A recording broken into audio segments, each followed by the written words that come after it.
Assalamualaikum warahmatullahi wabarakatuh. Halo teman-teman sekalian, aku Niki Meliana dari Universitas UIN Syarif Hidayatullah Jakarta ingin membagikan sedikit ilmu tentang keterampilan berbahasa. Video ini dibuat untuk memenuhi tugas keterampilan bahasa dari semester 5. Materi yang pertama yaitu seluk-beluk menyimak. Mari kita terus simak videonya. Pengertian menyimak. Menyimak adalah suatu proses kegiatan mendengarkan lambang-lambang lisan dengan penuh perhatian, pemahaman, serta interpretasi untuk memperoleh informasi, menangkap isi, serta memahami makna komunikasi yang disampaikan oleh si pembicara melalui ujaran atau melalui bahasa lisan. Lalu, apa itu tujuan menyimak?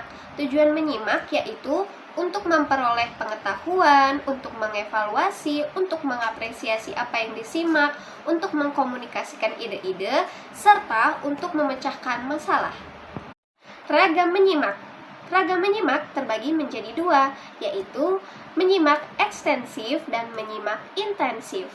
Nah, menyimak ekstensif ini adalah menyimak yang dilakukan dalam kehidupan sehari-hari.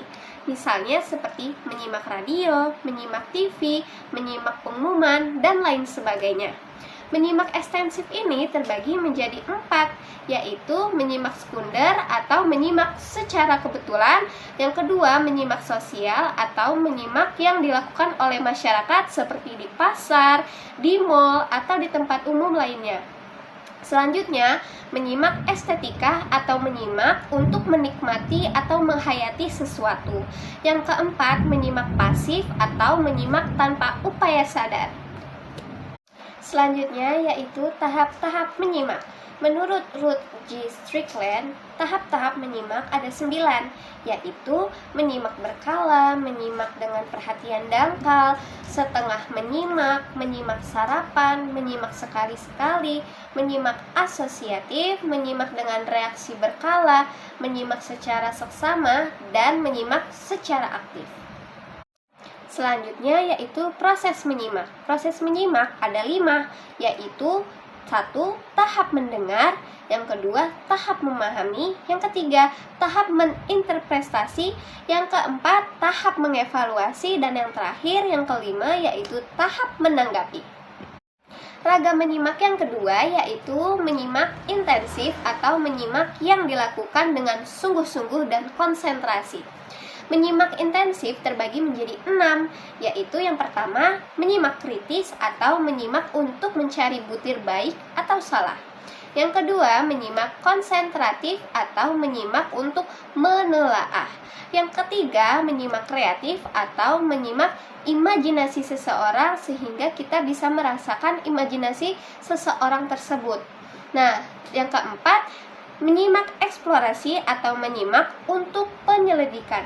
Yang kelima, menyimak interogatif atau menyimak untuk menanyai pembicara. Yang keenam, yaitu menyimak selektif atau menyimak untuk membandingkan. Selanjutnya, kita akan membahas tentang suasana menyimak dan faktor yang mempengaruhi menyimak. Suasana menyimak terbagi menjadi 2, yaitu suasana defensif dan suasana sportif.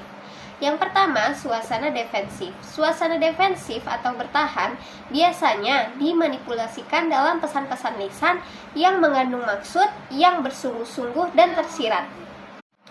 Faktor yang mempengaruhi menyimak ada 7, yaitu fisik. Fisik, jika kita cacat pendengaran, so pasti kita tidak bisa menyimak.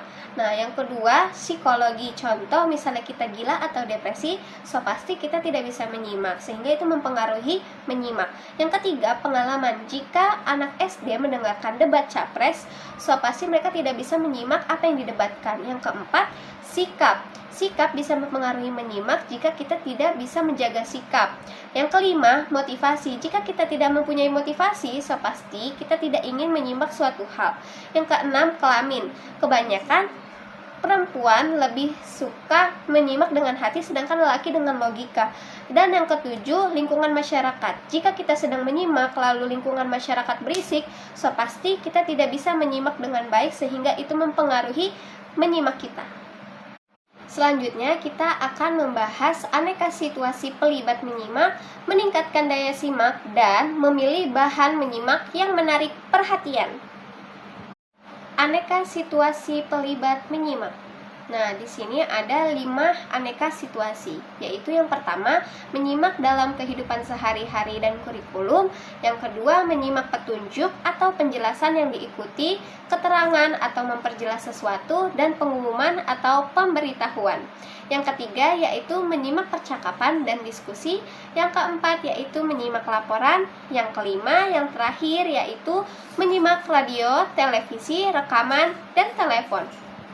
Selanjutnya, faktor yang mempengaruhi perhatian menyimak. Nah, faktor ini ada 4, yaitu faktor pengalaman, faktor pembawaan, faktor sikap, dan yang terakhir, faktor motivasi.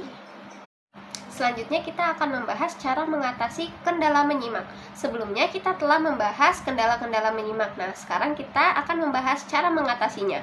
Cara mengatasinya ada 6, yaitu menjauhkan sifat egosentrisme, dan yang kedua, jangan mempunyai rasa enggan, yang ketiga, jangan mempunyai rasa takut dan khawatir, dan yang keempat, jangan malu ketika menjelaskan, dan yang kelima, jangan merasa puas dengan penampilan luar, dan yang keenam, hindari kebingungan semantik. Setelah kita mengatasi kendala menyimak, kita akan menjadi penyimak efektif.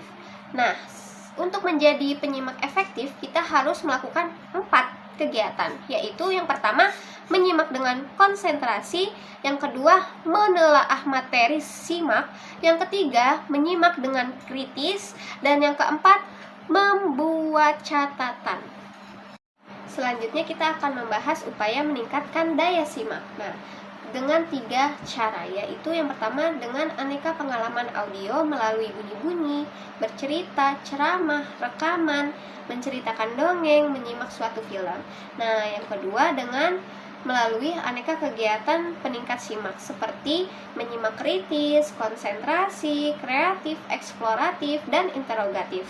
Sikap guru juga bisa meningkatkan daya simak seperti prasimak atau menyampaikan tujuan dan baca judul tes simak. Lalu saat simak atau mendengarkan materi simak, lalu pasca simak atau melakukan tanya jawab, selanjutnya memberi latihan atau kegiatan lain.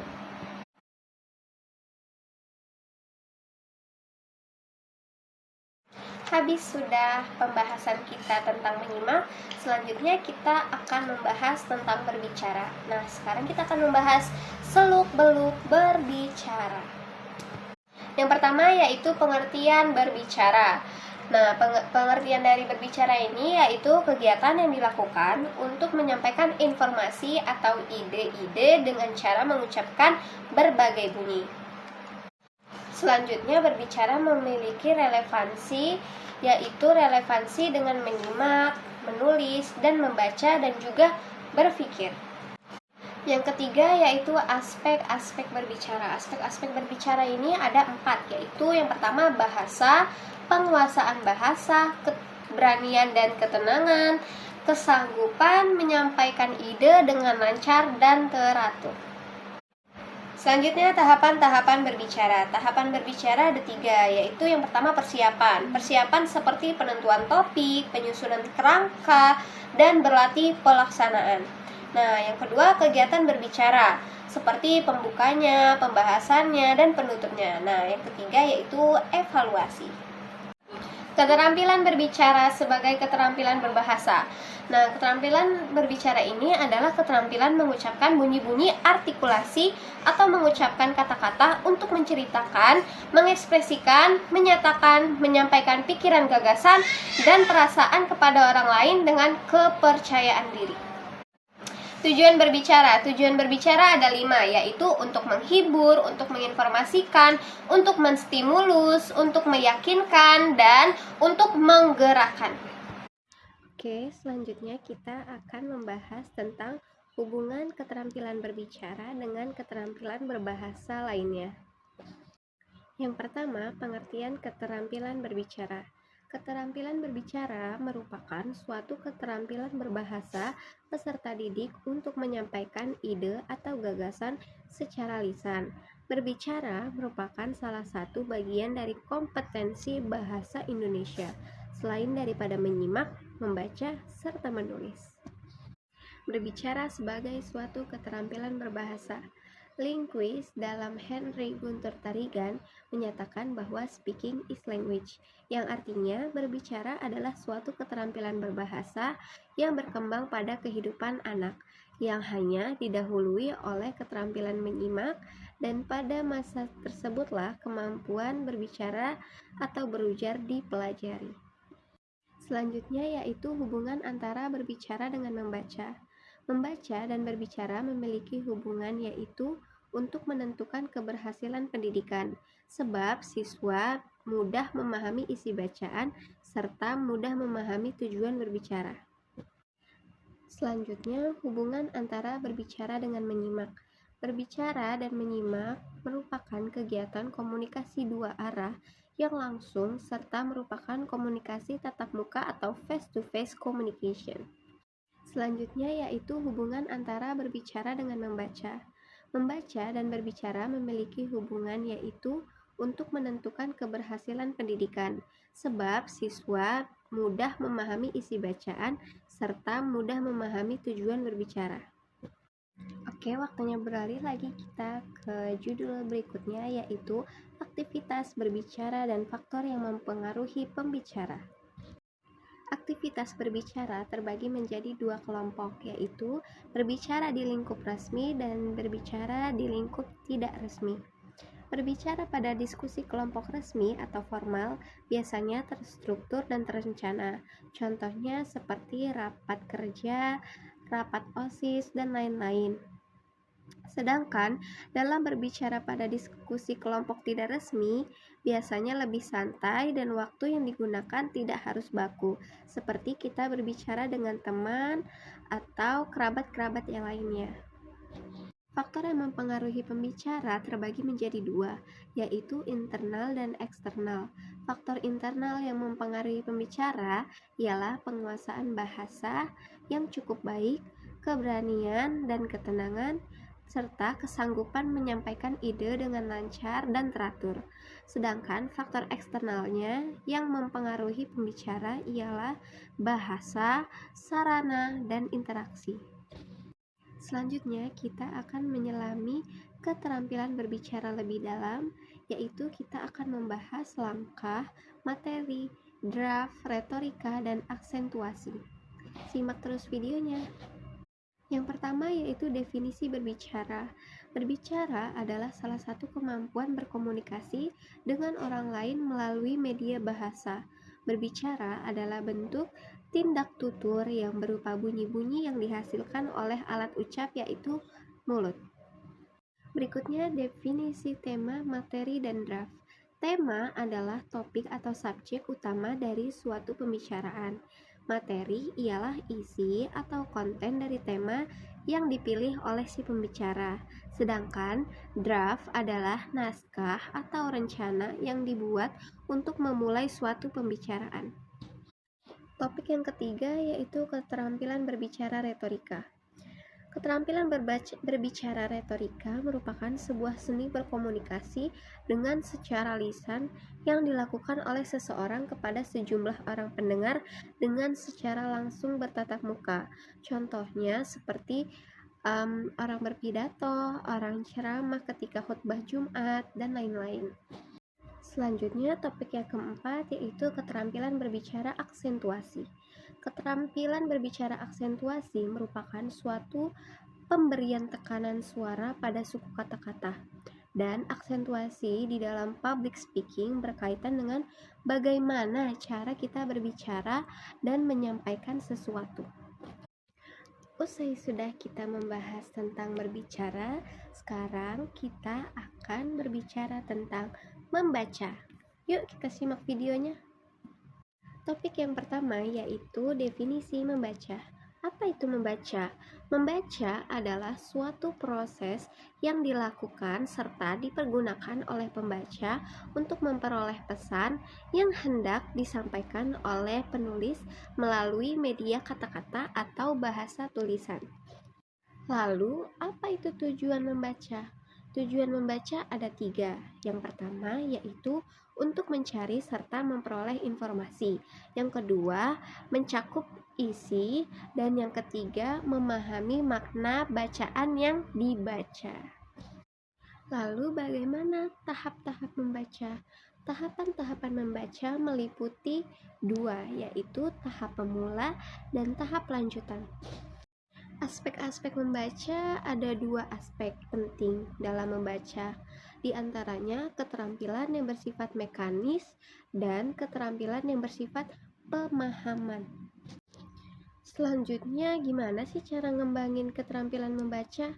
Mengembangkan keterampilan membaca dapat dilakukan oleh guru kepada muridnya, yaitu dengan memperkaya murid dengan kosakata baru, lalu memberi pemahaman struktur kata atau kalimat, dan lain sebagainya. Selanjutnya, membaca terbagi menjadi 2, yaitu membaca nyaring dan membaca dalam hati. Yuk kita simak lagi videonya. Definisi membaca nyaring dan membaca dalam hati. Membaca nyaring adalah kegiatan membaca dengan mengeluarkan suara atau kegiatan melafalkan lambang-lambang bunyi bahasa dengan suara yang cukup keras. Sedangkan membaca dalam hati adalah cara atau teknik membaca tanpa suara. Jenis membaca ini lebih menekankan terhadap pemahaman isi bacaan. So, apa tujuan membaca nyaring dan membaca dalam hati? Tujuannya berbeda ya. Kalau tujuan membaca nyaring yaitu agar seseorang mampu mempergunakan ucapan yang tepat, membaca dengan jelas dan tidak terbata-bata, membaca dengan tidak terus-menerus melihat pada bahan bacaan, membaca dengan menggunakan intonasi yang tepat dan jelas. Membaca dalam hati juga memiliki tujuan, yaitu untuk memperoleh keterampilan membaca informasi, mencakup isi, memahami makna bacaan. Membaca nyaring dan membaca dalam hati juga memiliki ragam. Ragam dari membaca nyaring yaitu membaca bergilir dan membaca terpadu. Sedangkan ragam dari membaca dalam hati yaitu membaca survei, membaca sekilas, dan membaca dangkal. Manfaat membaca nyaring dan membaca dalam hati. Manfaat membaca nyaring ada 2. Yang pertama yaitu dapat memuaskan dan memenuhi berbagai ragam tujuan serta mengembangkan keterampilan dan minat membaca. Tujuan yang kedua yaitu dapat menyampaikan informasi penting kepada pendengar. Selanjutnya yaitu manfaat membaca dalam hati. Nah, manfaatnya itu adalah kita dapat memahami objek bacaan secara umum dalam waktu yang singkat, terhindar dari kejenuhan, waktu yang diperlukan relatif lebih cepat, mengetahui kesan orang lain terhadap suatu karya dengan singkat. Tidak terasa kita sudah menyelami materi membaca sangat dalam. Sekarang kita sudah memasuki materi membaca telaah. Materi membaca telaah terbagi menjadi 2, yaitu telaah isi dan telaah bahasa. Yuk kita simak videonya, jangan bosan-bosan ya. Yang pertama yaitu membaca telaah isi. Membaca telaah isi ini menuntut kita sebagai pembaca untuk terampil menelaah isi bacaan secara mendalam. Membaca telaah isi memiliki 4 macam. Yang pertama, membaca teliti. Membaca teliti ialah kegiatan membaca yang dilakukan secara teliti untuk dapat memahami, menilai, serta mengevaluasi suatu informasi tertentu dalam media tulisan. Yang kedua, membaca pemahaman. Membaca pemahaman ialah suatu kegiatan atau aktivitas yang dilakukan oleh pembaca untuk menghubungkan informasi baru dengan informasi lama dengan maksud untuk mendapatkan pengetahuan baru. Yang ketiga, membaca kritis.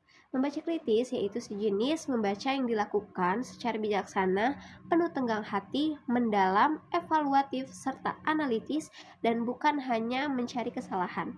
Yang keempat yaitu membaca ide. Membaca ide adalah sejenis kegiatan membaca yang bertujuan untuk mencari, memperoleh, serta memanfaatkan ide-ide yang terdapat dalam bacaan. Sekarang kita lanjut ke membaca telaah bahasa. Apa itu membaca telaah bahasa? Membaca telaah bahasa yakni suatu kegiatan membaca yang menuntut adanya pemahaman yang mendalam terhadap bahasa yang membangun bacaan. Membaca telaah bahasa juga memiliki macam-macam. Nah, di sini ada dua, yaitu membaca bahasa. Membaca bahasa adalah membaca yang memiliki tujuan utama untuk memperbesar daya kata dan mengembangkan kosakata. Dalam tataran yang lebih luas, tentu saja bertujuan untuk mencapai kefasihan. Yang kedua yaitu membaca sastra. Membaca sastra dapat diartikan sebagai proses membaca dan memahami sesuatu bacaan sastra dengan melihat unsur intrinsik dan ekstrinsiknya. Membaca telaah telah menjadi akhir dari materi membaca. Sekarang kita akan memasuki materi menulis, yaitu seluk-beluk menulis. Apa itu menulis?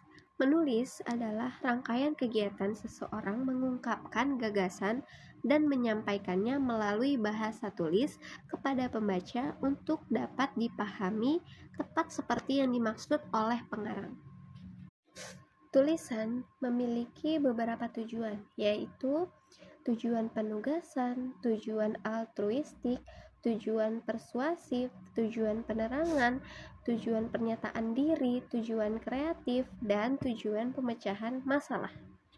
Tulisan memiliki fungsi, yaitu fungsi menulis adalah menurunkan atau melukiskan lambang-lambang grafik yang menggambarkan suatu bahasa yang dipahami oleh seseorang, sehingga orang-orang lain dapat membaca lambang-lambang grafik tersebut.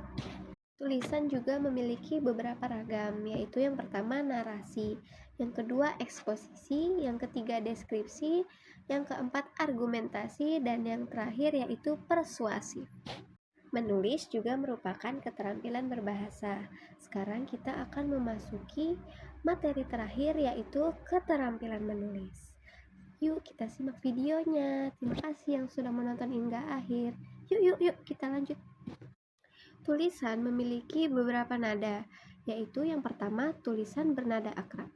Tulisan dengan nada akrab cenderung ramah, santai, dan dekat dengan pembaca. Penulis menciptakan hubungan emosional yang positif dengan pembaca. Yang kedua yaitu tulisan bernada penerangan. Tulisan ini bertujuan untuk memberikan informasi atau pemahaman yang lebih baik kepada pembaca. Nada tulisan ini biasanya netral dan informatif. Selanjutnya yang ketiga yaitu tulisan bernada penjelasan. Tulisan ini digunakan untuk menjelaskan konsep, proses, atau topik tertentu secara lebih rinci. Nada tulisan ini bisa menjadi kombinasi antara informatif dan persuasif, tergantung pada tujuannya. Nah, yang keempat yaitu tulisan bernada mendebat. Tulisan ini memiliki nada yang lebih tegas, argumentatif, dan seringkali kontroversial. Penulis menggunakan bukti dan argumen kuat untuk membela pandangan atau pendapat tertentu, dan seringkali menantang pandangan lawan. Tulisan bernada yang terakhir yaitu tulisan bernada mengkritik. Tulisan ini fokus pada analisis dan penilaian kritis terhadap suatu karya atau ide. Nada tulisan ini dapat bersifat kritik yang konstruktif atau kritik yang keras, tergantung pada pendekatan penulis. Terima kasih pada teman-teman yang sudah menonton video saya hingga akhir. Semoga ilmu yang kita pelajari saat ini bermanfaat untuk masa depan kelak. Terima kasih teman-teman. Sampai jumpa di video pembelajaran selanjutnya. Semangat ya untuk menuntut ilmu. Jangan bosan untuk belajar. Bye-bye.